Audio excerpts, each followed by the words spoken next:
Hello to all of you who made the choice to listen to us. You took an action like we did when we decided to create Partnership in Action podcast and started recording the first episodes. Welcome to this open and friendly conversational space. My name is Larissa Homans. And my name is Marlene Thomas. And this is our joint podcast, Partnership in Action. Welcome. It's my big honor to introduce my partner and the podcast co-host, Marlene Thomas. You know who Marlene Thomas is if you're listening to our previous episodes, but I will remind you that Marlene Thomas is president of Thomas Management Consulting, professional certified coach, and immediate past president of ICF Metro DC Charter Chapter. But for me, Marlene is the person who is doing partnership in real life. She is the partner in leading new impactful stories. Marlene, you know that I value so much this inspiring opportunity to co-create not only this new media project with you, but also many things we already created together, and I hope many things will come. Great to see you here. Thank you, Larissa. It is so wonderful to be here. And thank you for being my partner, for engaging me in these youthful conversations that are so needed today. For those of you who know Larissa, you know she is an innovative strategist who really believes in partnership, believes in leadership, believes in all of those attributes that require you to show up as a professional. So it really is my pleasure, Larissa, to work with you on these podcasts and just to have these engaging conversations. So I'm looking forward to our conversation today. Thank you, Marlene. When we are recording our previous episode, we were talking about partnership, and that episode was focused mainly on leaders or people who can define themselves on the leadership roles, position, or context, either in life or in community, in companies, or in organizations. And this conversation is also focused mainly on leaders, not only coaches. However, I hope coaches also can benefit by listening to us. And we promised that we'll be focusing on the topic which is very dear for coaches. But before we can dive into that conversation, let's reflect a little bit on the ICF Converge we visited together. That was a fantastic time that we had together. For those of you who don't know, Larissa and I did a joint workshop on the Ukraine partnership. It was awesome. The audience was engaged. They were very interested in what that partnership looked like. That week at Converge was really great. While we spent time together, we spent time apart engaging with other people who came from around the world to participate in the conference. So it was really a time of growth for me personally, of learning, of interacting and meeting people that in some cases I had only been on Zoom calls with, I'd only had conversations with. So it was a fantastic week. And Larissa, it was great to spend that one-on-one time in person with you there that week. I feel the same. I'm thinking, really, did we have only over 1 year of connections and partnership? I'm feeling like probably I have known you for ages. I know, I agree. You're absolutely right. It was like we just fell into this relationship where we were very comfortable with each other. And I think even presenting the workshop just cemented that even more. So it was fantastic. It's something that I will remember for a very, very long time. Definitely. It's also interesting because our podcast is Partnership in Action, and we are facilitating the session for the first time together in real life. We are preparing, definitely, yes, but the real session is was unique because we are doing it for real people in the real time for the first time without having any previous experiences, how to run sessions, how to facilitate discussions. We feel each other. It was possible to say, even predict what someone can say now and just play with this. And I was thinking, partnership, it's possible to fall in love. Yeah, we know what does it mean, but I think it's possible to fall in partnership, the same feelings. Know without explaining and resonating in actions. I think this is a great way to understand partnership. I love that. I love that. You know, as you were talking, I was thinking what really resonated with me was the energy. We kind of, um, our energy together, I think, is what made this so beautiful, right? Because as you said, we'd never worked together, we'd never presented together, but we weren't stumbling over each other. It felt easy. I hope that people who are listening to us also can reflect who are those people. They are feeling similar things or similar way when it happened in their lives. Leadership, maybe not only leadership, maybe it's not related to leadership, maybe it's related to doing something together in community as a fellows. Just notice and reflect what partnership does mean for you. And when we are preparing for the Converge, we made the postcard with 2 quotes, what partnership means for Marlene and for me. And the backside is the open space when the participants of our workshop were able to write their quotes. How do they understand partnership? I will give the link and you will see that card. If you would like, just bring your email and I will send that file to you and you can use that print and use it as an invitation to share your definition of partnership. And if you can share with us, we can share and other people can see what do you think about the partnership. To complete this introduction and also reflection about the Converge, this morning I read your short post on LinkedIn and you said about your 3 biggest takeaways. There resonates very much. And you mentioned that there are some fabulous people doing some fantastic work in this field. And the second one, ethics are critically important for coaches. And there are so many nuances that coaches need to be aware of. And the third one, there are so many different pockets of coaching and so much diversity in the field. I felt the same. To understand what really is happening in the industry, globally and locally, it's necessary to be engaged in wide conversations with coaches around the world, virtually or physically. And I'm fully agree that ethics are critically important. And the open, honest conversations about ethical dilemmas, especially to understand the wider context, ecological, political, country-based, regional-based, it's necessary. I'm from Ukraine, you know that. I'd like to draw attention to this point. To understand what is happening in that part of the world, it's critically important to understand how coaching profession will be developed, define itself. And the third one, definitely there are many ways, many coaching ways, many coaching roads.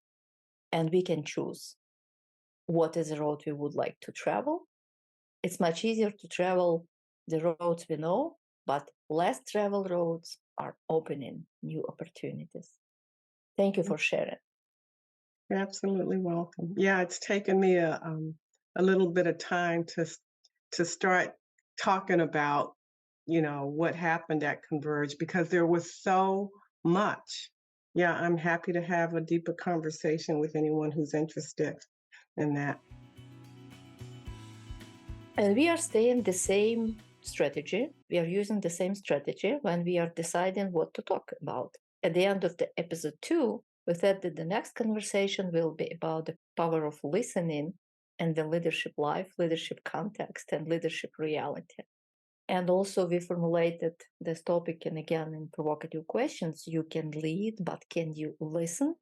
Big question mark. Marlene, why did we come to the listening point? I think it had to do with the conversation that we had in the last podcast, right? As we were talking, I think we both realized that an important aspect of leadership is really listening and listening deeply. And what does that really mean? I think at some point one of us asked, I don't remember which one, but one of us asked, what does it really mean to listen? And so at that point we decided that's the topic for the next podcast. So let's just hope the same thing happens today, that during our conversation, the next topic will also reveal itself. I hope it happened, because the question, what is the next topic, is always coming at the end. We don't have developed list of questions or list of topics. We are just following the flow of the conversation, and we are building the next topic, next episode based on what we already discussed. And we have some questions we would like to cover. I will share some questions that a few my colleagues shared with me, because I asked them when I was saying that we are going to discuss the listening topics, what you would like to bring. And this question is actually about impact of listening in building and growing partnership. What do you think? What is the major impact of listening? Well, I think we both know that listening plays a critical role in building partnerships, right? And regardless of what the context is. So whether it's a business relationship, a personal relationship, or any other venture, that we have to be in conversation. And being in conversation means we're not only speaking, but most importantly, we're listening. Listening is that component of empathy and really making sure that your partner or whoever you're talking to really understands the basic conversation. Listening means when you feel like someone is listening to you, it's really a critical piece of building trust in that relationship, right? Because and trust again is the foundation. For me, it's not just the foundation of partnership, but trust is the foundation of everything. So those are just a few of the for me, what's important about listening as an investment. What about you? I'm curious.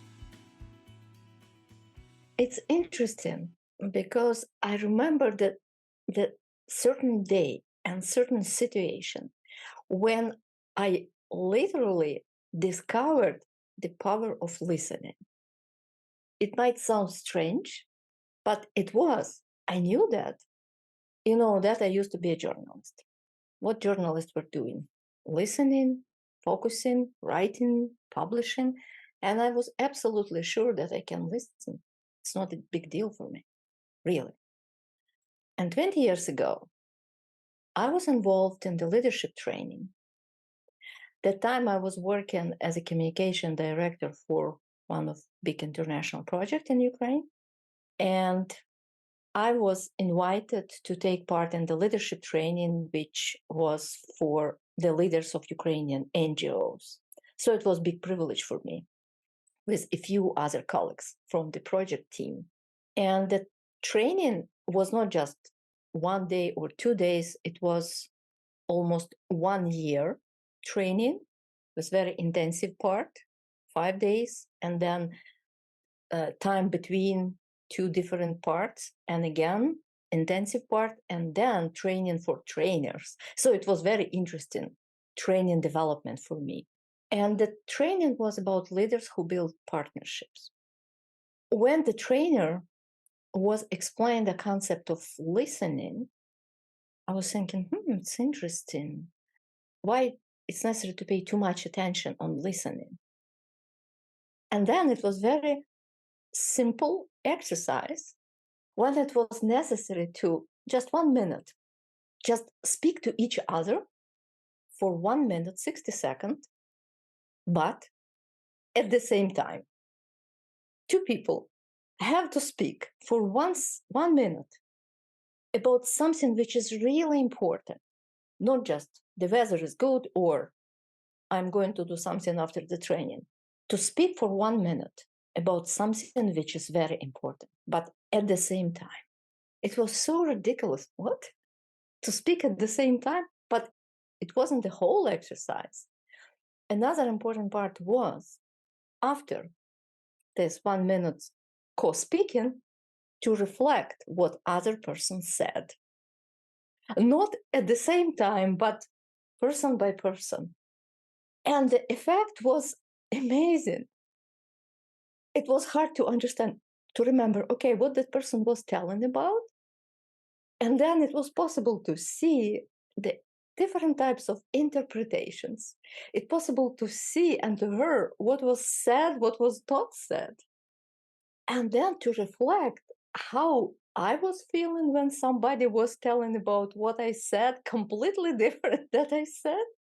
And I was doing the same. So we were laughing. But it wasn't very laughing situation because the trainer was showing us that when we are not speaking, when we are listening to it, doesn't mean that we are not speaking because we can speak internally. And then at that moment, for me, the definition between the power of internal speaking and the case and the practice, which was ridiculous, but very demonstrative. At that moment, literally, I started paying attention to listening. What does it mean to really listen?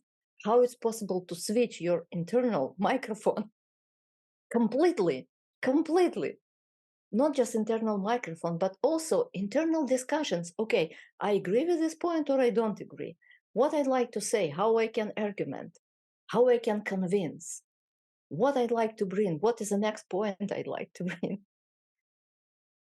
And having communication background, I was very surprised that many programs, trainings, I understand 20 years ago, it was much less access to educational resources that we have now.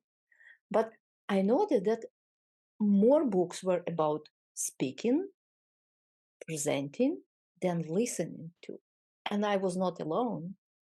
And when I discovered my first book, really first book about listening, I was reading that book every evening and I was following, I was observing, and I started understanding that I really didn't listen. However, I was thinking that I can listen. No, the level of listening was different. The interventions, internal interventions, when I was listening, was so solid. And then I saw the strong connections between investment and listening. Invest your not just time, but focus, commitment, intention, and attention. It was before I started learning and practicing coaching. So when I came to coaching, the listening skills definitely was the primary areas of personal development and professional development. And I think through listening, we can discover much more in life and contribute much more that we can through other communication modalities.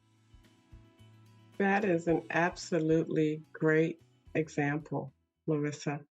And as a trainer, it's a great exercise to use in training. I remember when I went through my coach training, there was like a whole throughout the course actually.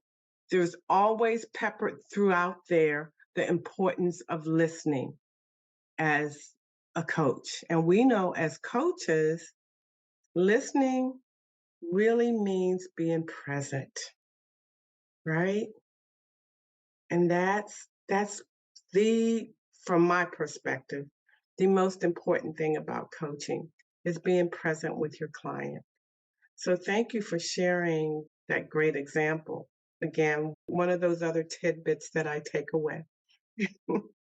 I bet you have similarly wise experience or stories, the cases you can share, because you are very experienced leader and you were managing and you were leading and you are still leading and you are teaching. What do you think, Marlene? Listening is 100% of teachable skills and transferable. Coaches know about that. You know about that. I know about that. Because we are taught how to listen and how to listen at the different levels. So we are not bringing this concept, these models. We can add more links, resources to check. But how can leaders practically learn listening skills? As you said, listening really is a fundamental skill. It involves not only hearing what others say, but really engaging in their ideas, their thoughts, their feedback. When you don't listen to someone, it almost feels disrespectful, right? Because that is they're sharing with you. You're in communications, you're in conversation. And so it's important that you take the time to listen to people. People want to be seen. The truth is, everyone, every now and then, needs to really just kind of take the time out to reassess how well they're doing in that area. That's not just for coaches. That's not a conversation just for coaches. That's for us as human beings, because that's what we do when we're talking and communicating with each other. How well am I listening to my husband, to my friend, to my colleagues? And what does that look like? And where's the areas for me? Where's the work to be done? Where do I really need to think about how I show up differently and really listening? So I think basically it's kind of we need to reassess ourselves every now and then just to see how we're doing in that area. What you said about listening as to be present, and then to be present at the different levels, not just physically, to be present with the whole attention and with an intention to really understand what someone is saying, what someone is not saying, what something is between. You mentioned about energy within partnership. My understanding and my feeling, my experience that energy is speaking. Energy is speaking in the way when listening is happening. I also remember that I was very impressed when I discovered the 4 levels of listening described by Otto Charmer. And I can give the link. It's possible to look at. There are different levels, from the very obvious, which he is calling downloading the information. And yeah, I know what does it mean. I know it's already. And then second level, factual listening, filtering through what is important for me. It's factual, or I agree, I don't agree. And then the third level, I think when coaching is happening, it's empathetic listening, when we really present to someone at the moment when someone is speaking. And then these connections can contribute to the relationships. You mentioned in one previous conversation that leadership is about relationship. Relationship is about being present in these connections at the moment when these relationships are happening. And after the empathetic listening, the highest level, generative listening, when it's possible to create together. Because we are not just hearing each other, we are listening and we are understanding and we are exploring what is uniting us, what is dividing us, what is making us together, what is bringing us apart, and what we can do together.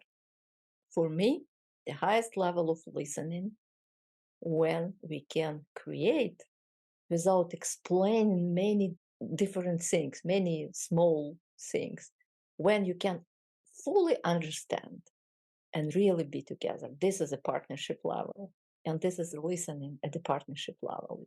I was very impressed by this concept. And I think in coaching is working, but if we can bring it beyond the coaching conversation, it can increase the level of understanding and bring different quality of life. That's really good. You know, you talk about the different levels. There's been so much written on listening, right? So many books. I remember an HBR, a Harvard Business Review article that I read on the styles of listening, which is very different as well, right? So they talk about an analytical listener. They are listening to kind of analyze whatever the partner is saying, whatever the problem is. The relational listener, that person is listening to build a relationship. That's what's important for them. And the critical listener, and you know, we've all had those listeners, right? When they're just listening to find something that you said so that they can judge it, both not only the conversation but the reliability of the information that you're sharing. And then there is that task focused listener who is really listened and engaged in the information you're sharing because they're going to take it back and do something with it. So I just love this conversation about listening because there's so many nuances. As you said, levels, styles. What does it mean? You know, it could mean something different to everyone. And the truth is, it's a combination of all those things. But I think one thing that's really true is that we all know what it feels like to not be listened to. Have you ever had a conversation with someone and you walked away saying, I don't think they understood a word I said? And so what are the kind of things that would lead you to believe that? Yeah, definitely. I think the listening skills, we all possess the ability to listen to her. Yeah. In my language, Ukrainian language, in your language, there are different verbs to explain to her, be able to her, and to listen. The same as in Ukrainian language. Слухати і чути. It's possible to listen but not heard. It's possible to hear but not listened. My daughter, it's another story. At the same part, the same training 20 years ago. That time I was 41, my daughter was 14, and we are going through a very challenging time in our life. She lost her father, I lost my husband, and we are rebuilding our relationships together at a different level, two of us, when we are doing it, three of us before. It was necessary to become closer, and at the same time, it's not possible to replace another important person in your life. I came back home from the training and I had a task to listen to someone carefully for 10 minutes and to reflect on that. It was home assignment. I came back home and during the evening, during the dinner, I asked her, okay, what is going on at your school?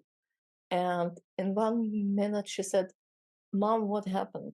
Because I was just sitting in front of her, looking at her. I was not cooking. I was not cleaning. I was not doing some other things around. Okay, talk me, please. I'm listening to you. Please share. I was just looking at her and she said, Mom, what happened? And it was another example for me. She knew that I could hear automatically, but it's possible to listen to differently, completely stop that internal voice, internal dialogues, and other things, and just be fully present. And it's possible to feel. When I'm working with leaders and when I'm saying before, you would like to put too much attention how to communicate effectively, how to deliver your message effectively, I would invite in you to put another challenge, how you could listen masterfully before speaking. Just listen. Even if you would like to share immediately, just listen and to see what you really can hear. as leaders, we are talking about values, shared values, common values. My life experience and professional experience, we can talk about values. Yeah. We know how to do it. We know these very important words we are sharing. But the real values are speaking through stories people are sharing. Real values. It's possible to declare some values, but there are values which are moving us through the life. And unfortunately, not always the declared values and the real values are matching. Yeah, because you're right. Those values show up in their stories. Even if they're not really articulated as a value, they show up in the stories, right? Yeah. And if the leader is saying that my company is my family, it's very nice statement. Mhm. I think many people would like to understand that they are working for the companies as a family. But look at the business owner, the leader is doing something for his family, which he is not doing for the employees. Why? There are different levels of how these values are showing up and how these values are described and spoken. And also, it's possible to understand the values of people whom we are surrounding ourselves, just listening to their stories and to see what values are showing up. Many people are talking about storytelling, and I'm talking about story listening as an exploration way to understand better. I like story listening. That's right. Because as coaches, again, coaches are encouraged to learn to be storytellers. But I, along with you, believe our role really are story listeners. That's our job because that gets to the heart. That allows us to hear what our clients sometimes aren't being verbal about. Really. Yeah. Go Marlon, ahead. maybe a little bit provocative. Do you see any red zones or red flags in, for example, overestimating the power of listening? Honestly, I don't see any red flags in over listening because I don't think you can over listen. I don't see red flags there. I only see power. I think, and that power comes from, again, being just hearing, seeing, being present with your client because they do have stories to tell. And sometimes those stories show up at times that they're not even aware that they're ready to tell that story. So I don't think that there are any red flags or red zones. I do think that there is, for me, the only thing that I would consider a red flag was to selective listening, right? Deciding what's important for the client or deciding what's important for that individual that you're talking about. That's a red. When we get to the point where we're doing that, we're not really listening because it's not up to us to make a decision about or pay attention to things that are important to me. When you're listening, it is about the person that you're talking to. And when you do selective listening, that is when you're paying attention to those things that are important to you. When I ask about red flag or red zone, I was thinking about putting too much emphasis, too much attention to the moment of listening without questioning why I am putting too much attention to that. So because it's kind of intervention already happened. And it's possible to miss the moment when something can show up, and then it's necessary to check. Sometimes we are saying, coaches are saying, okay, we are able to hear what is not said. And at that moment, for me, it's a little bit red flag, because how I can know what was not said between words? It was my interpretation, or it was my idea what it's possible to talk about, and then to check if it's really. So this is the moment to differentiate that I'm so confident that I'm able to hear between words, Hmm. or to invite myself to explore without putting too much pressure, following with what I think was not said, because it's a little bit confusing moments. Yeah, but that's when you do the check-in. Yes. Because as coaches, we're not always right. Yeah. But if you think you felt something that the client didn't say, you check in and you just say, so I may not be correct about this, but this is what I heard. We don't make assumptions. Or we make assumptions, but again, it's up to the client or the individual we're talking to clarify that. Yes. And I think the leaders, they can use the same approach to make sure and to check and to clarify and even to put the question if I understood you correctly or heard you correctly, or this is what I'm taking from this conversation. I'm right, I might be wrong. And I think for leaders, it's very challenging to say I'm wrong.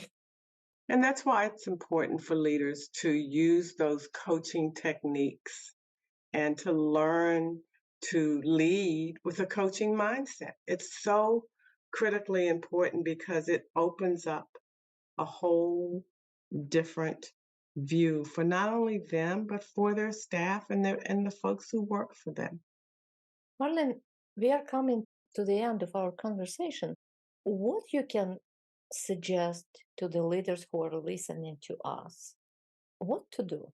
What simple practices to apply if they want to master their listening skills? You know that I'm a continuous learner. So, as we've already talked about, there's so many opportunities to just read short articles, to just be reminded. Remind yourself that in this role, one of the most important things that I can do is be a good listener. Now, what does that look like? You know, one of the exercises I challenge everyone listening to do is at the end of every week, where was I challenged as a listener this week? And what could I have done differently? Because that's building that muscle and it's really kind of focusing. And the other thing that I would suggest is that when you've got to have, or when you're having maybe a more challenging conversation, to set the intention before the conversation that you're really going to be in the space of being a good listener for this next 15 or 20 minutes. It's not about what I say, but about what I hear. And how I can hear and how Yep. I can listen. So it's setting intention before to Mhm. listen first. Yes. What I about could you? I could add to combine listening and journal. Journaling as an internal practice to reflect and to develop internal listening. What I am saying to myself and to put it on the paper, like journal down to listen up. You have some of the most amazing little quotes. Journal down to listen up. Yeah, this is a practice. Journal down, literally write what Mhm, I'm listening inside. mhm. Actually, it's to listen to my own thought that can be very provocative, can be very confusing, can be very conflicting. And this is to apply how I can listen to other people. If I can listen to myself, how I can listen to myself. For me, this is a way by journaling, because journaling is the way to listen to myself, really. It can be beneficial because putting thoughts on the papers, it's possible to see and to do something with this. For example, I'm thinking in questions. Sometimes my journaling is the list of questions, questions, questions, questions, questions. Then I'm asking myself, okay, Larissa, when you are ready to start answering these questions, and just take one question at a time for the another journaling. And if I put 10 questions tomorrow or 10 questions today, and then I'm taking responsibility to find the answer to these questions, I can take one question for the next journaling session, 15 minutes, 10 minutes, 5 minutes. I like it. I like Yeah. it. So reflecting and journaling, all of those reflecting, journaling, reading, all of those things are really important. But the most important thing, I think, is to be mindful of how important listening really is.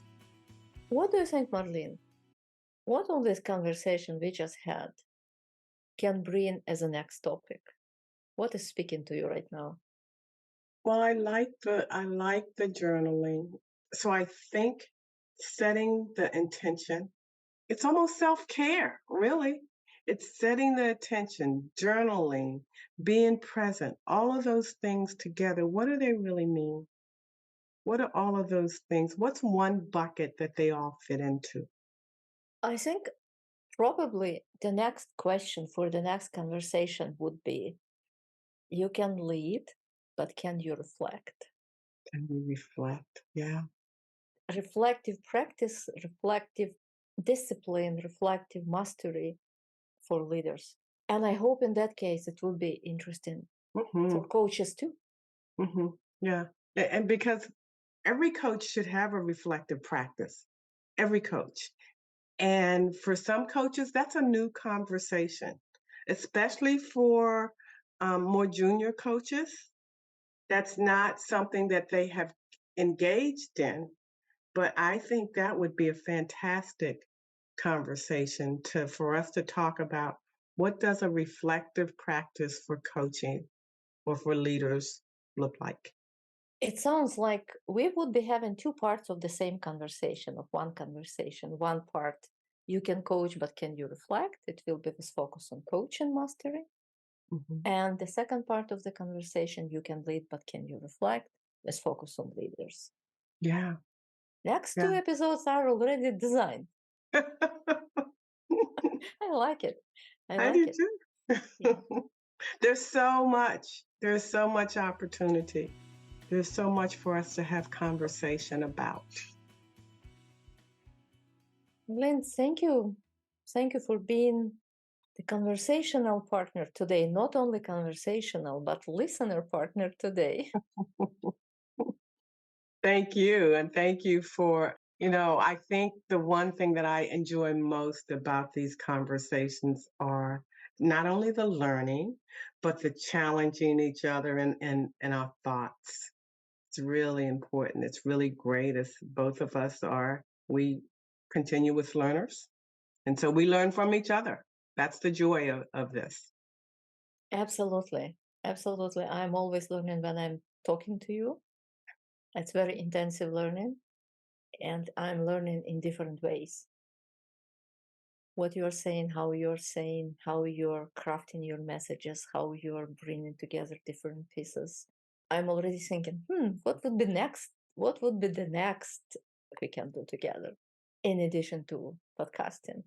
Yes, absolutely.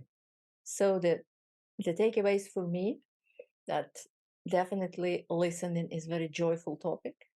It's opening absolutely different levels of discovery. Do you remember during the Converge, when you were going through the quick testing of your coaching style, you received Explorer? I received Explorer too at different times.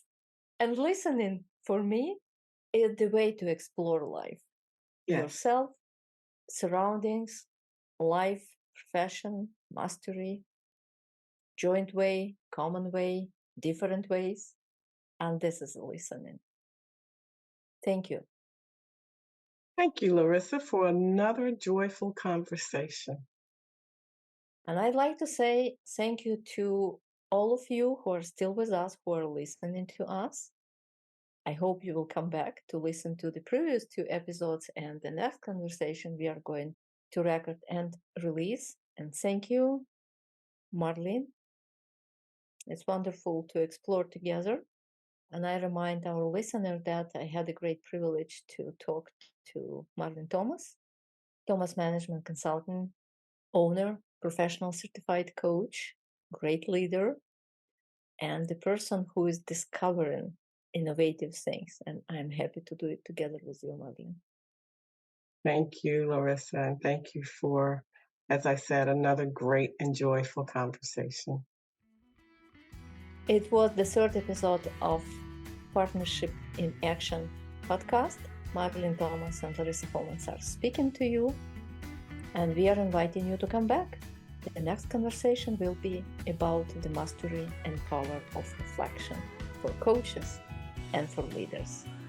Stay tuned, stay connected, come back.